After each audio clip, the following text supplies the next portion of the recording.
Bitcoin's current bad news is good news for the future. It will also be beneficial to astute investors. Bitcoin has become stalled. China is to blame. I'm making a joke. To a degree.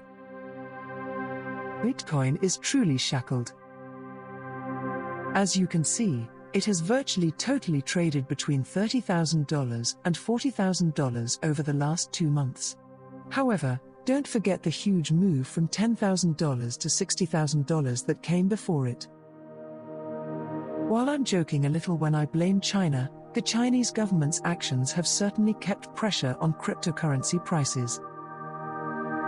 Everything you need to know about what's going on and what it implies for Bitcoin and altcoins is right here. Anyone who has been following the cryptocurrency markets for a long time is accustomed to erratic trading and unpleasant news from China. To be sure, recent events have been more serious. Authorities usually just reaffirm their crypto ban, which was implemented in 2014 and expanded in 2017. They've done very nothing to enforce it for the entire time. However, it seems obvious that China will enforce its prohibition on Bitcoin mining, which is how new coins are created.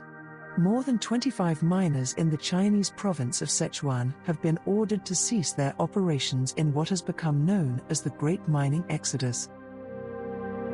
As a result, the hash rate, which is the processing power on the Bitcoin network that ensures security, dropped noticeably.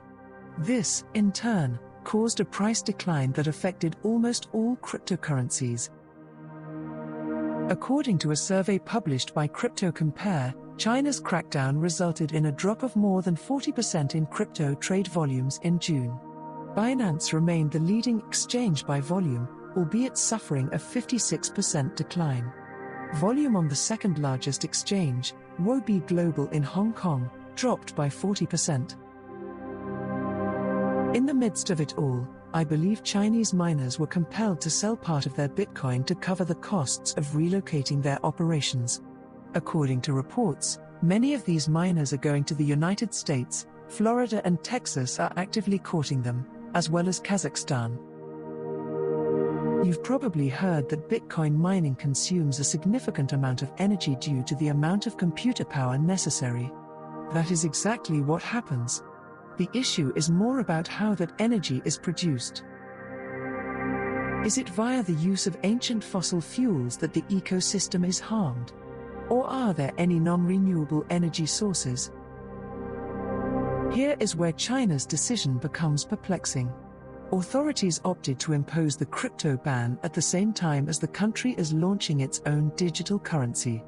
The power utilized by miners in Sichuan province, according to Chinese authorities, was the cause.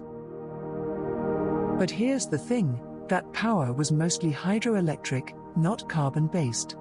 The enforcement appears to be motivated by a desire to eliminate competition for the digital yuan rather than by environmental concerns.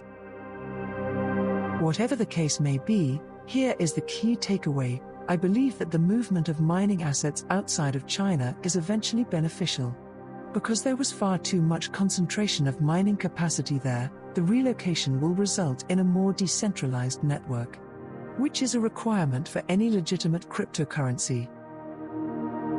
The massive mining relocation is a long-term positive, and an examination of who is purchasing at these cheaper costs may reveal much more. The weak hands, newer individual investors who are easily spooked by volatility, keep selling into the strong hands. These are long-term bets. It's important noting who some of the most powerful players are. One of them is Cynthia Lummis. She is a Wyoming Republican senator who also spoke at the world's largest Bitcoin convention last month. After telling Fox News that she was eager to buy the Bitcoin plunge, she took advantage of dramatically discounted prices to increase her holdings. MicroStrategy is another term for strategy. CEO Michael Saylor's all-in Bitcoin experiment will be either the single finest treasury management plan ever implemented by a publicly traded firm. Alternatively, he may find himself on the dole. MicroStrategy just bought $489 million in Bitcoin for an average price of $37,617. Saylor's conviction is so great that he issued stock and borrowed money to purchase more.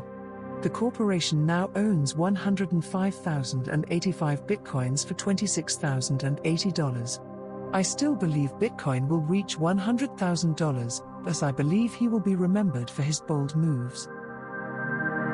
Cathie Wood, founder, CEO, and CIO of ARK Invest, purchased over 1 million shares of Grayscale's Bitcoin Trust and about 215,000 shares of cryptocurrency exchange Coinbase on June 22, the day Bitcoin fell to $28,500. Andreessen Horowitz, a private venture capital firm with around $18.6 billion in assets under management, had hoped to raise approximately $1 billion for a new crypto fund. So, instead of raising $2.2 billion, the corporation doubled down.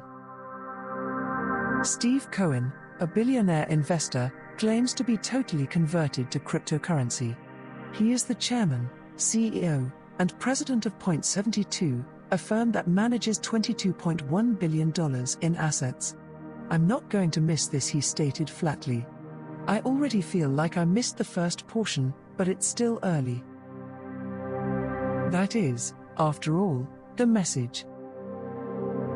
The crypto awakening, which we've been discussing for months, is still in full swing.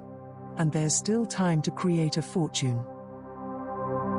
Blockchain and cryptocurrencies, particularly Bitcoin and the most powerful altcoins, are game changers. It will take time to complete such a large-scale shift. They will alter so many aspects of our life, from the big issues like buying a house or paying taxes to how you pay for a pizza and other ordinary goods and services. Bitcoin may be stalled in the short term, but the lower prices provide excellent purchasing opportunities. If Bitcoin does, as I predict, reach $100,000 in the next 12 months, some altcoins will skyrocket.